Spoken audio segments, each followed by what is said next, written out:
আমরা এখন কথা বলবো রংপুরের পীরগাছা উপজেলার সাবেক উপজেলা সদস্য সচিব খন্দকার মতিয়া স্যারের সঙ্গে।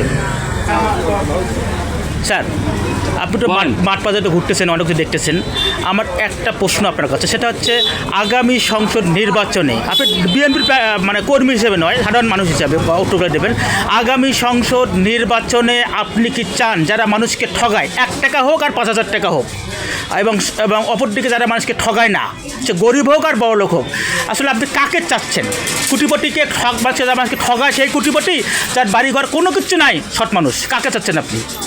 সৎ, যোগ্য, নিষ্ঠাবান, যে আমানতকে খেয়ানত করবে, এইরকম লোককে আমরা এমপি হিসেবে দেখতে চাই। যারা মানুষকে সুস্পষ্টভাবে ঠকিয়েছেন বা ঠকান, তাকে চান কিনা আপনি? না, আমি তাকে চাই না, তো কখনো চাবো না। আচ্ছা, আপনার দৃষ্টিকোণ থেকে যারা প্রার্থী দাঁড়িয়েছে তাদের আমরা সৎযোগ্য প্রার্থী আছে কিনা, যার মানুষকে ঠকাবার 1 টাকাও? হ্যাঁ, আছে। আচ্ছা, আগামীতে আপনি বিএনপি নেতাকর্মীরা কেমন বিএনপি নেতাকর্মী হয়ে গড়ে উঠুক, তাদের চরিত্রটা কেমন হওয়া উঠুক আপনি চান?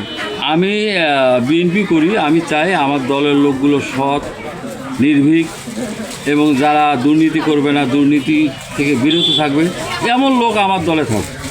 আচ্ছা, এখন সাধারণ মানুষ অনেকে মনে করে যারা রাজনীতি করে খারাপ লোকগুলো, অনেকে ধারণা, কিন্তু এটা কেন মনে হচ্ছে সাধারণ মানুষের? কতিপয় লোক মনে করে যে কিছু খারাপ লোক দলে থাকে, যাদের কারণে দলের গুণগত মানটা নষ্ট হয়, সেই সকল লোককে বাদ দিলে আমার মনে হয় জাতি গঠনে একটা দলের ভূমিকা অনেক বড়। তারা সেইভাবে কাজ করলে জাতি গঠনে সক্রিয় ভূমিকা রাখতে পারবে, এমন দলের মানুষ আমি চাই। আচ্ছা, আর একটা বিষয়, আমি মাঠ পর্যায়ে ঘুরি তখন দেখি অনেকে বলে যে খারাপ লোকগুলো রাজনীতিবিদরা ঢাল হিসেবে ব্যবহার করেন আর নিজের অবস্থানটাকে শক্তিশালী করার জন্য, এই যে একটা সাধারণ মানুষের চিন্তা চেতনা, এইটা আপনি কীভাবে দেখতেছেন? এটাকে আসলে অনেক লোক আছে যারা এটা করে থাকে, এটা বাস্তব সত্য কথা। অনেক লোকে এটা কাজ করে থাকে, যারা তাদের নিজের স্বার্থ চরিতার্থ করতে গিয়ে তারা লোককে ব্যবহার করে, এমন লোকও দলে আছে, এমনটি অস্বীকার করার কিছু নেই, আছে, এমন লোক আছে। আচ্ছা, আমার আর একটা প্রশ্ন, আমি কিছুদিন আগে কোনো একটা জায়গায় গেছিলাম, ওই এলাকাবাসীর কাছে আমি বক্তব্য নিতে চেয়েছিলাম।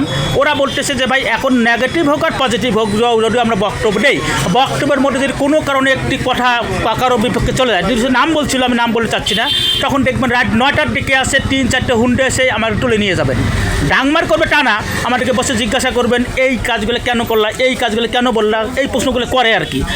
তা যার কথা ইঙ্গিত করা আছে তিনি একজন নেতা, আমি নাম বলতে চাচ্ছি না, এই যে কার্যকলাপটা বর্তমান শুনতেছি আমরা, এইটার কারণটা কি মনে হয় আপনার? এখন যদি কেউ জননেতা হয় তারা এই কাজটা করবে না। আচ্ছা, আর যদি নেতা হয় তাহলে এই কাজটা করবে।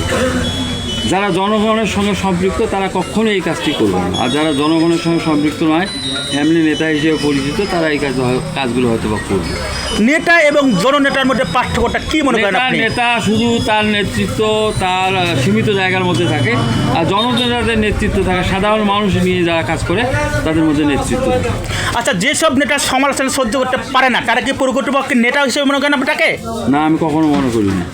আচ্ছা, আপনার নেতাকর্মী, আপনার উপস্থিত যে আজ পীরগাছা উপজেলার যে নেতাকর্মীরা আছে তাদের উদ্দেশ্যে কিছু একটা বলেন, সর্বশেষ কথা। আমি বলবো যে আমরা যে দল করি, বাংলাদেশ জাতীয়তাবাদী দলের প্রত্যেকটি মানুষ যেন সৎ, নির্ভীক এবং দুর্নীতিপরায়ণ না হয়, দুর্নীতিগ্রস্ত না হয়, দুর্নীতি থেকে বেরোতে থাকে, এইরকম লোক যেন দলে থাকে, তাদেরকে তার ভবিষ্যৎ ভালো হবে, সে একদিন জননেতা পরিণত হতে পারবে।